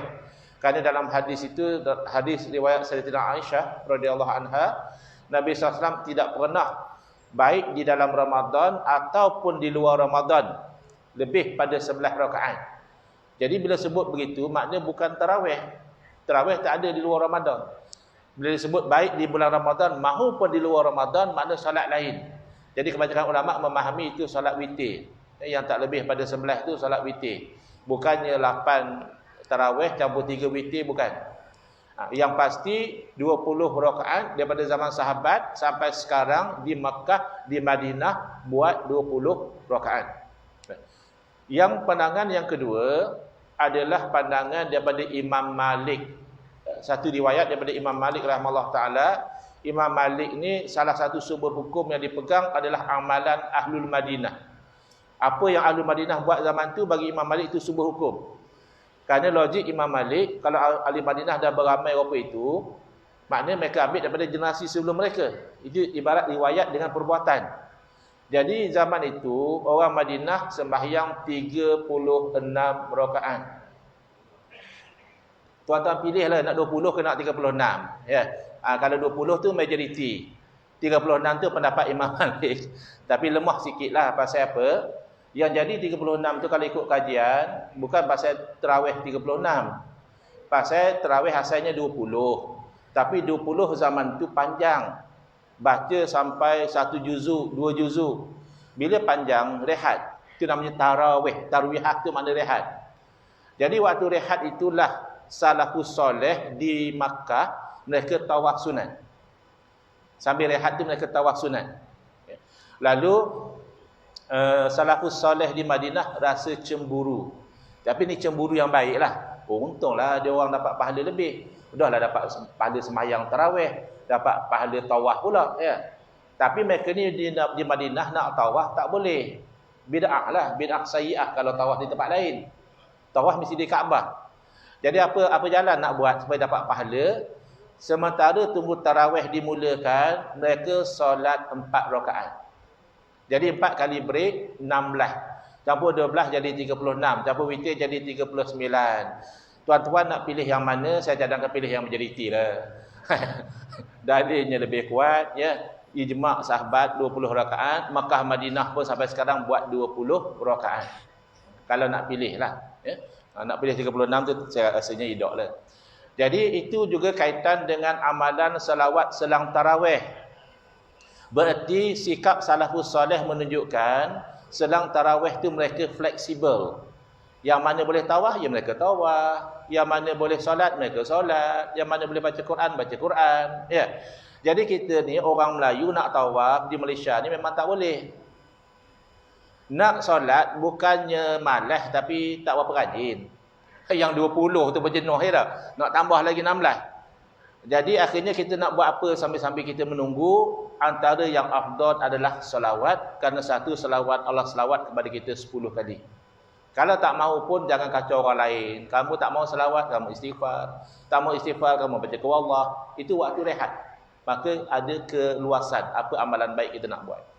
Jadi jangan bergaduh bab selawat selang tarawih. Yang dari bahasa Amai teruskan, ahabul a'mali ilallahi adwamuha wa in qalla. Sekasih-kasih amalan kepada Allah yang paling berkekalan walaupun sedikit. Orang yang rajin selawat sepatutnya dalam hadis, seluruh waktu yang kita ada lapang, kita gunakan untuk selawat. Itu yang sepatutnya. Tapi oleh kerana kita ni macam-macam kerja, nak tengok WhatsApp pun dah berapa lama. Nak tengok live Facebook pun lama dah. Akhirnya selawat selang tarawih pun nak bergaduh juga, tak tahu dah bila nak selawat. Apa dalil selawat? Itu innallaha malaikatahu yusalluna 'alan nabi dan seterusnya. Dalil itu umum. Nak selawat sebelum tarawih boleh, selang tarawih boleh, lepas tarawih boleh, masa memandu boleh, masa tunggu makan boleh. Yang melarang kena bawa dalil. Kalau ada orang kata mana boleh selawat selang tarawih, orang tu kena bawa dalil. Dan tak ada dalil. Ya. Wallahu a'lam. Sebagai Ustaz, Waalaikumsalam. saya ada 6 soalan. Baik. Saya tuliskan satu. Yang pertama, masjid mengajukan suatu pertandingan seumpamanya pertandingan gazi. Apakah boleh hadiah pertandingan diberi daripada wang yuran atau bayaran masuk daripada penyertaan kumpulan-kumpulan yang mencari pertandingan? Itu soalan pertama. Baik, secara umumnya kalau ada pertandingan, wang hadiah tu tak boleh diambil daripada apa yang dibayar oleh peserta. Kerana dia akan ada elemen perjudian di situ. Lawan bola ke apa ke kan, kutip-kutip yuran, ya boleh kutip yuran sebab nak sewa padang, ya, nak bayar pengadil, nak apa, ya boleh. Tapi bila diberikan hadiah tu jangan ambil duit tu. Tapi nak buat macam mana? Carilah duit daripada pihak ketiga. Ya? Pihak ketiga yang menyumbangkan hadiah tu boleh. Jadi peserta bayar yuran juga. Mungkin pasal nak buat minuman sikit, dia nak buat jamuan. Tapi hadiah ambil daripada, bukan daripada duit peserta. Duit pihak ketiga mungkin cari sponsor dan sebagainya. Wallahu a'lam. Okay, Ustaz. Soalan kedua, isu penyelesaian amalan masjid mengikut ahli sunnah wal jamaah ini boleh diselesaikan dengan baik, mengenakan temuduga juga terhadap jawatan kuasa masjid sebagai temuduga tauliah imam-imam bila-bila dan guru takmir masjid. Soalannya, adakah maid melaksanakannya? Temuduga kepada apa jawatan kuasa masjid? Wallahu alam, saya tak pasti. Setakat pengalaman saya diminta jadi penemuduga, hanya kan temuduga tauliah mengajar ada, temuduga nak jadi imam ada. Temuduga nak jadi pengurusi saya tak pernah lagi. Kok ada saya tak tahulah. Tapi tak pernah. Tapi elok juga kerana pengerusi ni dia main peranan yang penting ya. Kalau pengerusi tidak hati-hati, boleh jadi masjid tu akan berubah daripada pegangan ahli sunnah wal jamaah kepada pegangan lain. Bukan niat pengerusi macam itu, tapi pengerusi tengok saya nak ambil penceramah tu lah, bagus dia, seronok dengar dia ngajar. Kadang seronok dengar tu tapi tak perasan isinya tu bercanggah dengan ahli sunnah wal jamaah. Jadi bila dah bawa masuk, dah ada yang terpengaruh, nak rawat tu susah. Jadi elok juga ya kalau pengerusi pun ditemuduga ataupun sekurang-kurangnya dibuat-buat kursus. Kursus panduan untuk pengerusi dan jawatan masjid supaya mereka faham, oh macam ini rupanya ahli sunnah wal jamaah, kalau rupa ini tidak. Wallahu a'lam. Ustaz, soalan yang ketiga. Apakah pendapat Ustaz berkenaan pertikaian yang berlaku di negara jiran berkaitan kesahihan keturunan para Habib? Sedangkan Nabi minta kita mengasihi semua zuriat Nabi sallallahu alaihi wasallam. Baik. Salah satu daripada ciri-ciri sikap jahiliyah adalah at-ta'nu fil ansab, iaitu mempertikaikan nasab keturunan orang lain ya. Itu adalah satu ciri perangai orang jahiliyah. Maka kita tidak sepatutnya terlibat ya dengan perkara sebegini, kerana mempertikaikan nasab orang lain ini tanpa satu bukti ini boleh membawa kepada banyak implikasi ya. Seolah-olahnya qazaf, seolah-olahnya menuduh maknya itu berzina dan sebagainya. Jadi kalau semata-mata dia merasakan ada kelonggaran daripada sudut orang ni tak pasti siapa, tidak menjadi satu justifikasi untuk mempertikaikan nasab yang telah diterima disepakati sekian lama ya. Dengan tidak kita juga memperingatkan bahawa yang maksum adalah Nabi sallallahu alaihi wasallam, adapun habaib keturunan Nabi tidak maksum. Berarti keturunan Nabi juga boleh tersalah, tersilap, terpengaruh dengan fahaman yang tak betul, boleh berlaku. Namun begitu, atas dasar kasih kepada Nabi SAW, kalau ada kesilapan, kejanggalan yang dilakukan oleh habaib, maka kita wajib membenci kesilapan dan kejanggalan tanpa membenci batang tubuh mereka. Ya, contoh yang mudah, na'udzubillah, kalau anak keturunan kita sendiri ditakdirkan buat benda yang salah, ya, bergelumang dengan maksiat misalnya, ya. Adakah kita benci anak kita atau kita berharap dia berubah jadi baik? Pasti kita berharap dia nanti berubah jadi baik. Maka lebih aula kita begitu dengan keturunan Nabi SAW. Kalau ada habaib yang silap tingkah lakunya, silap pendiriannya, kita benci kepada kesilapan itu, kita tolak. Tapi jangan kita benci pada zuriat keturunan Nabi SAW. Apatah lagi sampai mempertikaikan zuriat keturunan Nabi SAW. Wallahu a'lam. Tapi bagi saya, kalau kita di sini tidak ada polemik itu, kita tak perlu import ya polemik yang berlaku di negara jiran masuk ke negara kita. Tak ada keperluan. Mereka mungkin ada di sana krisis antara sebahagian habib dengan sebahagian kiai, membawa kepada polemik tersebut. Wallahu a'lam. Terima kasih Ustaz. Seterusnya soalan nombor 4. Soalan ini nampak sama dengan soalan nombor 5. Boleh gabung lah kalau sama. Bagaimana untuk menjadikan barang-barang yang diwakafkan di masjid, contoh gelembung, senjata lama dan barang yang tidak boleh dimanfaatkan lagi? Soalan yang kedua pula, bagaimana cara membungkuskan aset-aset masjid mengikut syarat? Contohnya masjid ada meja rumput lama dan sudah uzur, adakah boleh dijual dan serahkan kepada pihak yang dapat manfaat? Baik, asal wakaf ni maksudnya terhenti ya. Sebab itu asal syarat wakaf adalah benda yang kekal ya. Jadi supaya manfaatnya itu berkekalan.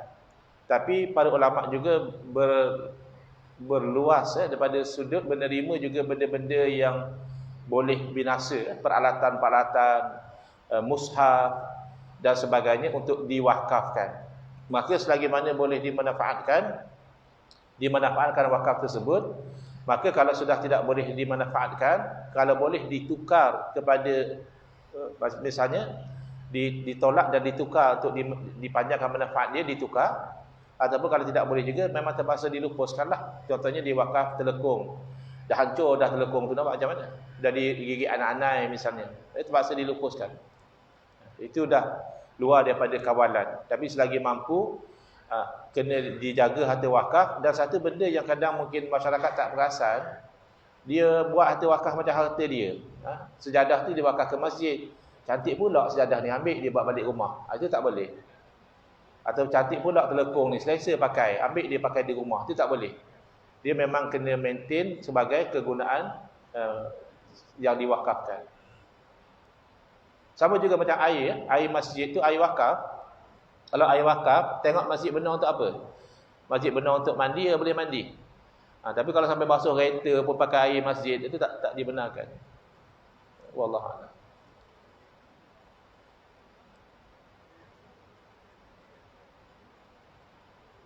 Okey Ustaz, soalan yang kelima. Ustaz, tolong berikan sedikit perincian fahaman Wahabi. Allah Rabbi. Sedikit perincian fahaman Wahabi tak boleh. Wahabi tu perlu sekali. Tapi tak apalah, saya cuba. Rasanya ada dalam slide ni. Ya. Ada cara nak lompat slide.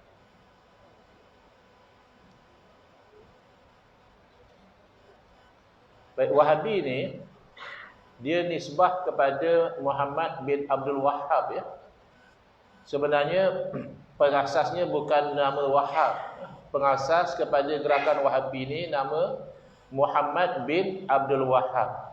Habis kenapa panggil Wahabi? Kerana biasanya bila nama seseorang itu Muhammad, tidak dinisbahkan kepada nama tersebut. Kerana nama Muhammad ni adalah nama Nabi sallallahu alaihi wasallam. Sebagai contoh, imam mazhab kita nama Muhammad, ya? Muhammad bin Idris.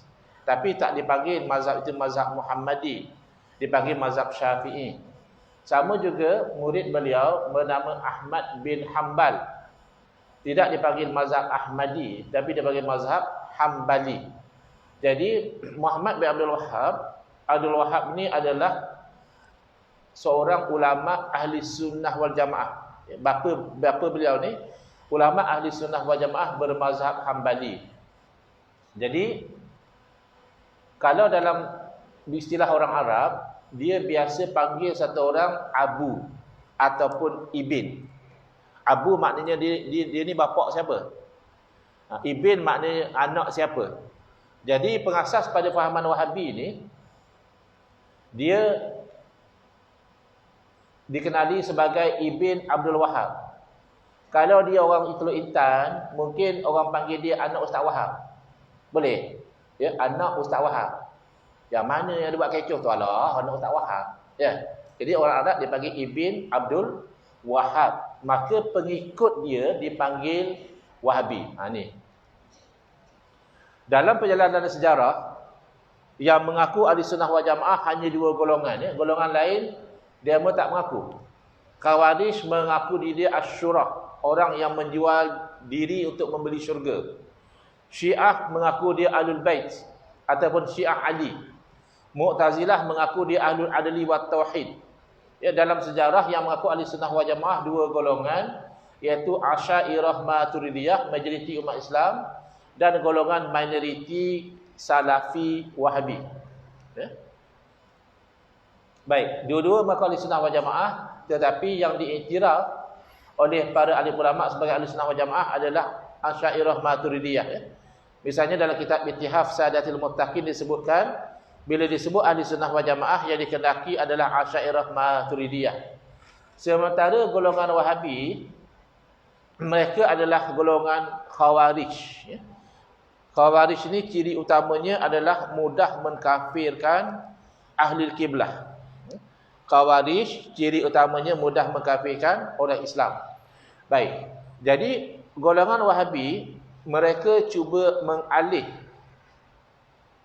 gelaran ini dengan mereka mengatakan tak betul, kata dia. Memang Wahabi itu sesat. Tapi Wahabi yang sesat itu bukan kami. Wahabi yang sesat itu adalah Khawarij awal dahulu, iaitu nisbah kepada Abdul Wahhab bin Rustum. Ya, 211 Hijrah. Dia memang Khawarij sebab dia mengkafirkan orang Islam yang buat dosa. Kita ahli sunnah wal jamaah buat dosa tu tak baik. Tapi semata-mata buat dosa, tak adalah terus jadi kafir. Minum arak, berdosa tak? Berdosa. Adakah minum arak jadi kafir? Tidak. Kecuali dia kata, minum arak halal. Tu dia akan jadi kafir. Tapi Khawarij tidak. Minum arak tu dah jadi kafir dah. Berzina tu jadi kafir. Kemudian Khawarij yang Abdul Wahab bin Rustum ni, mereka memberontak terhadap pemerintah umat Islam. Dan memang nama beliau Abdul Wahab. Jadi logiklah pengikut dia Wahabi. Ini adalah pengeliruan. Jadi dia kata, yang kami ni, yang dikatakan Wahabi ni, kami bukan Khawarij. Sebab kami tak kafirkan orang Islam yang buat dosa. Wahabi tak kafirkan orang minum arak. Wahabi tak kafirkan orang berzina. Jadi kami bukan Khawarij. Yang kedua, kami yang dituduh Wahabi ni, kami tak memberontak lawan pemerintah. Kami suruh orang taat kepada pemerintah. Jadi kami bukan Khawarij. Dan yang mengasaskan kefahaman ataupun gerakan kami ini, nama beliau adalah Muhammad, bukan Abdul Wahab. Jadi sepatutnya kami ini Muhammadi. Ini adalah pengeliruan, ya. Realitinya adalah Wahabi yang sekarang ni, yang diasas oleh Muhammad Abdul Wahab pun Khawarij. Bahkan lebih parah lagi, kalau Khawarij silam mengkafirkan orang Islam yang buat dosa, Wahabi iaitu Khawarij moden mengkafirkan orang Islam yang tak buat dosa. Orang Islam yang mengamalkan tawassul, ya, yang mengamalkan tabarruk ambil berkat. Orang Islam yang mengamalkan istighasah, misalnya dia kata, "Aghisna ya Rasulullah." Wahai Rasulullah, tolonglah kami. Ini dikafirkan oleh Wahabi. Sedangkan istawassul, tabarruk dan istighasah itu perkara yang masyru', yang dibenarkan. Kalau Khawarij yang dulu, dia kafirkan orang buat benda haram. Ya, kamu minum arak, kamu kafir. Kamu berzina, kamu kafir. Wahabi tidak begitu. Wahabi daripada sudut tu sama macam kita, sekadar minum arak, berdosa tapi tidak jadi kafir. Dia berzina, dia berdosa besar tapi dia tak jadi kafir. Tapi dalam sudut yang lain, yang tak haram pula dikafirkan. Iaitu yang selalu diisukan oleh Wahabi, tawassul, ya. Tawassul ni macam kita berdoa, ya Allah dengan berkat nabimu. Itu tawassul lah. Ataupun ya Allah dengan kemuliaan Syekh Abdul Qadir Jalani. Itu namanya tawassul, ya. Dan itu dibenarkan. Wahabi mengisukan. Ambil berkat pun Wahabi mengisukan. Dia kata hanya boleh ambil berkat dengan Nabi je. Dengan orang soleh lain pada Nabi tak boleh. Kemudian istighasah hanya boleh dengan orang hidup. Kalau Nabi tak boleh lah, Nabi dah wafat. Wali-wali yang dah meninggal pun tak boleh. Di sisi kita hidup mati tak ada beza. Kalau kamu minta secara hakikat, orang hidup pun tak boleh. Yang boleh tolong secara hakikat Allah saja. Kalau kamu minta tolong secara asbab, orang mati sebab pertolongan iaitu melalui doa mereka. Sebab itu kita istighasah dengan orang soleh saja. Bukan semua orang mati kita istighasah, ya, dengan Nabi, dengan wali. Kalau kita mengharapkan doa mereka, bukannya orang mati tadi bangun tolong kita, tidak. Ya, doa di alam ruh itu diperkenankan oleh Allah Taala. Ya. Kemudian memberontak terhadap pemerintah umat Islam, memang, ya, Wahabi pernah memberontak zaman Khilafah Utsmaniyah. Pengasas Wahabi Muhammad bin Abdul Wahab bersekongkol dengan Muhammad bin Saud menyerang tentera-tentera Khilafah Utsmaniyah dan merampas kuasa di Makkah dan Madinah.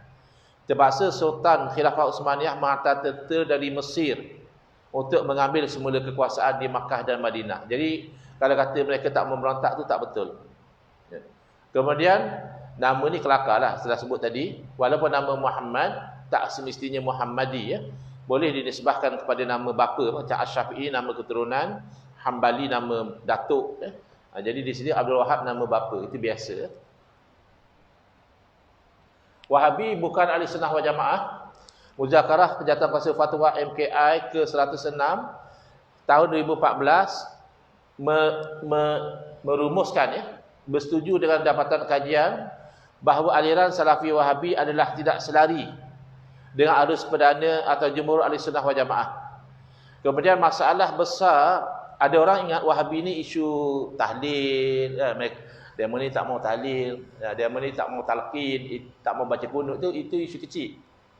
Isu besarnya isu tauhid 3 ni, dia mengatakan orang kafir juga bertauhid melalui tauhid rububiyah.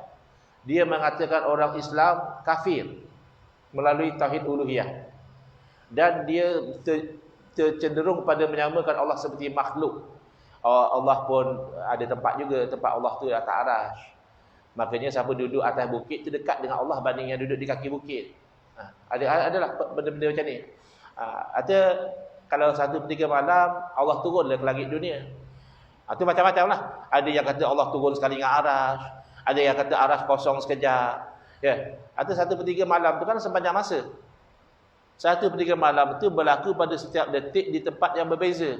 Jadi masalah atas nama tauhid asma' wa sifat, mereka terjerumus kepada tashbih ataupun tajsim, ya, na'udzubillah. Ini masalah besar dalam Wahabi. Jadi tauhid 3 ini jelas tidak mewakili konsep tauhid Ahlussunnah wal Jamaah. Ini keputusan Muzakarah Putih Mufti, ya. Muzakarah bersetuju memperakukan rumusan penyelidikan bahawa dari segi penerangan Ahlussunnah wal Jamaah adalah mazhab rasmi negara Malaysia dan aliran Syiah, ya. Syiah serta Salafi Wahabi adalah memberi ancaman yang serius kepada survival Ahlussunnah wal Jamaah. Ya, ini antara fatwa-fatwa yang pernah dikeluarkan. Pulau Pinang, larangan pembinaan. Perak, warta dengan jelas, Wahabi bercanggah dengan Ahlussunnah wal Jamaah. Pahang juga jelas. Negeri Sembilan telah diwartakan, jelas. Johor dah diwartakan, jelas. Kedah telah diwartakan, hanya ciri-ciri. Selangor telah diwartakan tapi tak jelas, ya. Dia hanya melarang membinah-binahkan. Sabah diwartakan dengan jelas tentang Wahabi. Melaka juga jelas. Dan Muzakarah kemasan yang tadi kita dah sebut jelas. Ada 5 negeri belum fatwa tentang Wahabi: Kelantan, Terengganu, Perlis, Sarawak dan juga wilayah Persekutuan. Panjanglah kalau kita tarik 3 tarik sebab boleh panjang. Tapi di sisi ulama Ahlussunnah wal Jamaah, Wahabi adalah sejenis Khawarij. Dia mudah mengkafirkan orang Islam atas perkara-perkara yang berbeza pandangan dengan dia. Ada 10 minit lagi. Saya cuba Ustaz sebab soalan ini dan soalan saya. Apakah pendapat Ustaz mengenai amalan tolak beras media seperti yang diamalkan di pondok? Amalan tolak beras tu untuk memenuhi pandangan dalam mazhab Syafi'i tanpa membebankan orang yang kutip zakat. Kalau tak setuju, bolehlah taklid dengan mazhab lain, ya.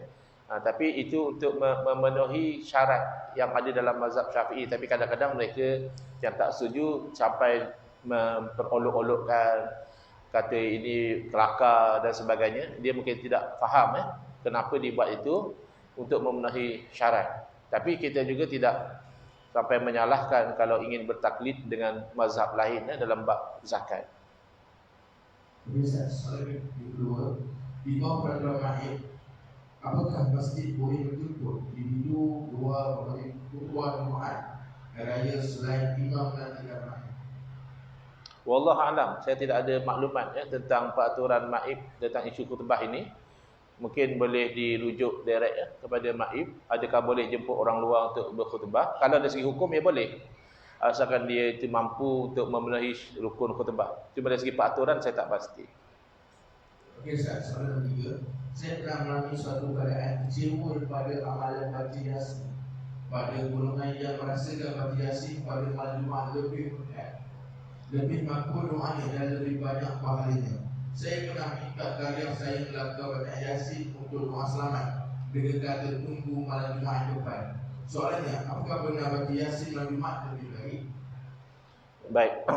Baca Yasin pada malam Jumaat adakah lebih baik daripada satu sudut, iaitu berpotensi diampunkan dosa, ya. Berdasarkan hadis yang meriwayatkan bahawa Nabi SAW bersabda, man qara'a surat Yasin fi lailatul jumu'ati ghufira lahu au asbaha maghfuran lahu. Barang siapa yang membaca surah Yasin pada malam Jumaat akan diampunkan dosa dia, ataupun berpagi-pagi dia esok tu dalam keadaan dosanya telah diampunkan. Tinggal lagi riwayat hadis ini dinilai oleh penilai hadis sebagai dhaif, tidak sahih. Baik, tidak sahih dalam ilmu hadis jangan kita samakan dengan tidak sahih dalam bahasa Melayu. Tidak sahih dalam bahasa Melayu maknanya tak betul. Kalau orang tanya kita, betul ke kata nak ada undi tak percaya dalam parlimen minggu depan? Tak sahih tu. Maknanya tak betul. Tapi dalam ilmu hadis, tak sahih bukan makna tak betul. Tak sahih maknanya tidak memenuhi syarat hadis sahih. Maka diistilahkan dhaif. Dhaif ini masih ada kemungkinan hadis itu daripada Nabi sallallahu alaihi wasallam, tetapi kemungkinan itu tidak sebagus hadis sahih.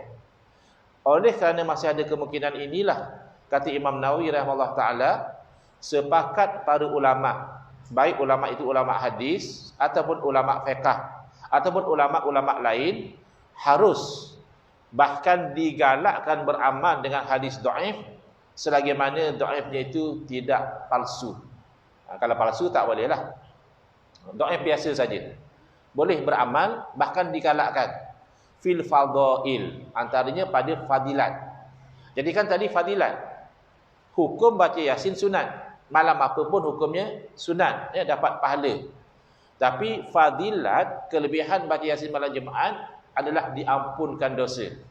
Maka oleh kerana fadilat, ulama lenient beramal dengan hadis yang dhaif. Bahkan dalam kehidupan seharian, konsep beramal dengan hadis dhaif ni kita amalkan. Sebagai contoh, konsep ni kita amalkan. Bila kita memandu melebihi had laju dan kita lihat kereta sebelah sana bagi bim, apa yang biasa tuan-tuan buat? Tuan-tuan bawa 18, had laju 110. Tengah sedap memandu, tengok kereta belah sana bagi lampu tinggi. Apa yang tuan-tuan buat? Slow down. Slow down itu pasti ke ada speed trap? Tak pasti. Kerana yang bagi bim mungkin kerana nak memotong. Bagi bim mungkin kerana dia nak tegur kawan dia. Tapi oleh kerana bagi bim juga kadang-kadang nak tunjukkan ada speed trap, maka atas dasar berhati-hati kita slow down. Berhati-hati. Jadi ulama walaupun tahu bahawa hadis dhaif ini tidak pasti daripada Nabi SAW, tapi atas dasar berhati-hati maka diamalkan supaya kalau betul Nabi bersabda demikian, kita diampunkan dosa sebab baca Yasin malam Jumaat. Tetapi tidaklah dikhususkan dengan arti kata kalau nak baca Yasin kena tunggu malam Jumaat, tidak. Malam Rabu pun boleh baca, malam Selasa pun baca, bahkan baca hari-hari pun bagus. Habis kenapa masyarakat kita amalkan baca malam Jumaat? Pertama, sebab tadi hadis yang mengatakan diampunkan dosa. Yang kedua, berdasarkan ahabul a'mali ilallah adwamuha wa in qalla. Sekasih-kasih amalan kepada Allah yang paling berkekalan walaupun sedikit. Sedikitlah baca Yasin seminggu sekali, pemalas benar, bacalah hari-hari, apa salahnya? Kira sangat ke? Tapi walaupun sikit, kita istiqamahkan, kod-kodlah termasuk dalam sekasih-kasih amalan. Kerana istiqamah. Tapi janganlah sampai strik sangat.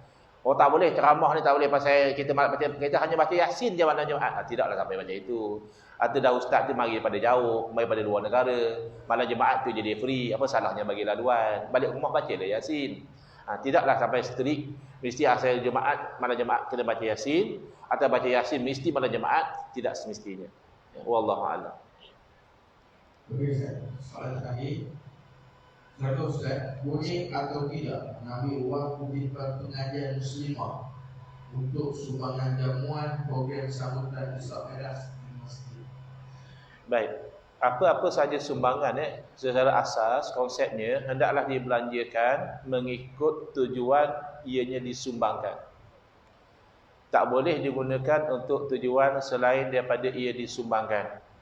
Nak tahu tujuan disumbangkan sama ada dinyatakan dengan jelas ataupun mengikut uruf kebiasaan. Jadi misalnya dah dinyatakan jelas ini kotak sumbangan untuk tujuan umum misalnya. Jadi tujuan umum tu apa? Jamuan makan, buat kelas. Tapi kalau ditetapkan di situ ini sumbangan khusus untuk anak yatim, maka untuk buat jamuan tak boleh. Ataupun ini khusus untuk bayar kelas pengajian, maka untuk jamuan makan tak boleh. Jadi kena cek balik yang buat kutipan tadi dia sebagai apa? Adakah ini untuk kelas pengajian dan tujuan-tujuan lain misalnya? Boleh. Tujuan lain yang dipikirkan sesuai oleh AJK, boleh. Tapi kalau yang betul-betul spesifik, ini untuk tujuan ini sahaja, maka untuk tujuan itu sahaja. Maka kalau untuk yang jenis macam beli kapet dan sebagainya, elok diberitahu sekiranya ada lebihan yang menderma diminta menghalalkan untuk AJK guna bagi tujuan lain. Sebab kadang-kadang harga kapet dah tetap, yang derma banyak. Jadi masalah kita nanti sebab tujuannya hanya untuk beli kapet. Jadi elok kalau tujuan macam itu dimaklumkan awal, sekiranya ada lebihan, perinfak redha ia digunakan untuk tujuan-tujuan lain yang ditetapkan oleh AJK misalnya. Itu lebih jelas lagi. Tapi kalau saya asal, derma sumbangan dibelanjakan atas tujuan apa dia disumbangkan. Wallahu a'lam. Silakan tuan.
Baik, alhamdulillah ada cadangan yang diberikan kepada Jabatan Agama Islam. Jadi yang daripada Jabatan Agama Islam mungkin boleh ambil take note. Baik, saya saat sampai jam 12 saya ada program di Kuantan pada malam ni. Jadi saya akan segera bergerak. Selepas saja saya bangun daripada sini, saya terus akan bergerak ke Kuantan. Saya ucapkan terima kasih kepada semua yang hadir, kepada penganjur. Dan saya mohon berbanyak maaf atas kekurangan dan kesilapan di pihak saya. Hadza wabillahi taufiq wal hidayah. Wassalamualaikum warahmatullahi wabarakatuh. Bismillahirrahmanirrahim. Alhamdulillahirabbil alamin. Wassalatu wassalamu ala asyrafil anbiya'i wal mursalin wa ala alihi wa sahbihi ajmain. Allahumma shrah sudurana wa ahsin akhlaqana wa azim ujurana wa nawwir qulubana bi nuri hidayatika kama nataradu bi nuri syamsika abadan abada. Allahumma qulna min dhulil ma'siyati ila izzi ta'ati ya arhamar rahimin. Wa sallallahu ala sayidina Muhammadin wa ala alihi wa sahbihi wasallam. Walhamdulillahi rabbil alamin. Amin ya rabbal alamin wal afu minkum. Juga terima kasih diucapkan kepada